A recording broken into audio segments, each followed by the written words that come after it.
হুমায়ুন মৃত্যু মানে তৃণমূল শেষ। 2026-এ তৃণমূলের সরকার হওয়া কঠিন হবে যেমনটা মনে করছে রাজনৈতিক মহল। এবার হুমায়ুনকে খুশ করতে তৃণমূলের নতুন চাল যেমনটা খবর উঠে আসছে। কেউ কেউ বলছেন সাসপেন্ড হতে পারে ফিরহাদ হাকিমও। নারাজ রয়েছে অভিষেক বন্দ্যোপাধ্যায়। বন্ধুগণ, এই মুহূর্তের আরও একটি বড় খবর, হুমায়ুনের বাবরি তৃণমূলের কতটা ক্ষতি করবে এই নিয়ে কিন্তু একটা জোরদার চর্চা চলছে রাজ্য রাজনীতিতে। 10 বছরের মধ্যে যদি আপনারা দেখেন,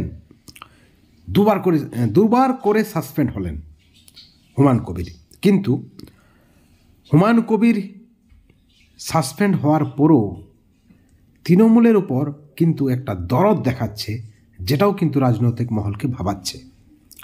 বিদ্রোহী হুমায়ুন বলছে বিধানসভাতে ইঞ্চিতে ইঞ্চিতে তিনি নাকি বুঝে নেবেন, মুখ্যমন্ত্রী মমতা বন্দ্যোপাধ্যায়কে পাস্ট করবেন।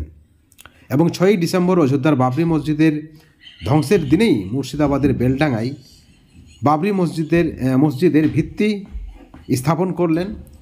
কোটি কোটি টাকা আদায় হচ্ছে, আপনারা জানেন 80 কোটি 100 কোটি টাকার আদায় যেমনটা বলছেন হুমায়ুন কবির।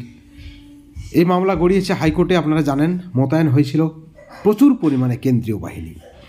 কিন্তু এই যে ঘটনা নিছক কোনো ধর্মীয় ভাবাবেগ নয়, এখানে রাজনীতি রয়েছে। কেউ বলছেন ধর্মের আড়ালে রাজনীতি চলছে।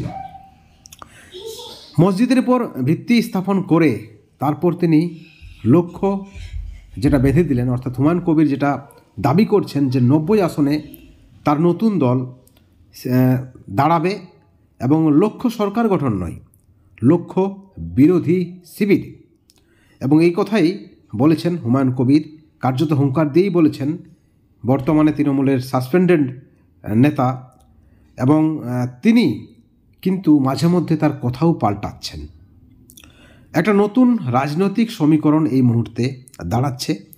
তাহলে কি সত্যি সত্যি সংখ্যালঘু ভোট তৃণমূলের কমে যাবে? এই ধরনের একটা কিন্তু আলোচনা চলছে।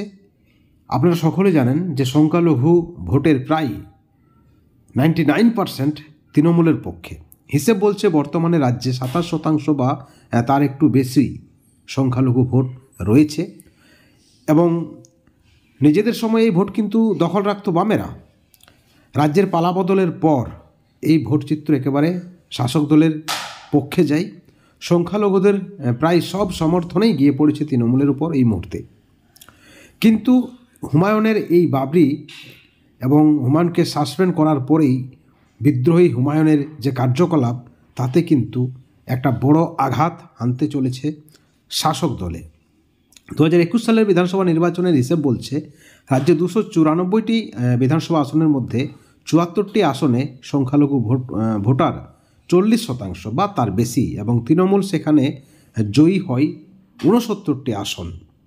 এবং 294টি আসনের মধ্যে 57টি আসনে সংখ্যালঘু ভোটার 35 থেকে 40%-এর মধ্যে তৃণমূল সেখানেও পেয়েছে 46টি আসন। অর্থাৎ সংখ্যালঘু ভোট একটা বড় ফ্যাক্টর শাসক দলের কাছে। ঠিক এই মুহূর্তে হুমায়ুনের যে হুঁশিয়ারি, হুমায়ুনের যে হুঙ্কার এবং ধর্মের রাজনীতি বলুন আর যাই বলুন, সেখানে হুমায়ুন কিন্তু একটা বড় ফ্যাক্টর হতে চলেছে।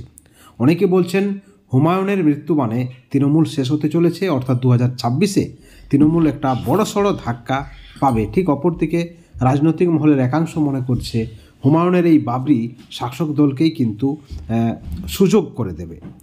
বন্ধুগণ, সব কিছুই সময় বলবে এবং সময়ের সঙ্গে সঙ্গে সব কিছু পরিষ্কার হয়ে যাবে। তবে একটা বিষয় পরিষ্কার, কিছুটা হলেও অস্বস্তিতে রয়েছে রাজ্যের শাসক দল। এই ভিডিওর পরিপ্রেক্ষিতে আপনাদের কি মতামত, আপনাদের কি প্রতিক্রিয়া, অবশ্যই আমাদের চ্যানেলের কমেন্ট সেকশনে কমেন্ট করে জানাবেন। সকলে ভালো থাকবেন, সুস্থ থাকবেন।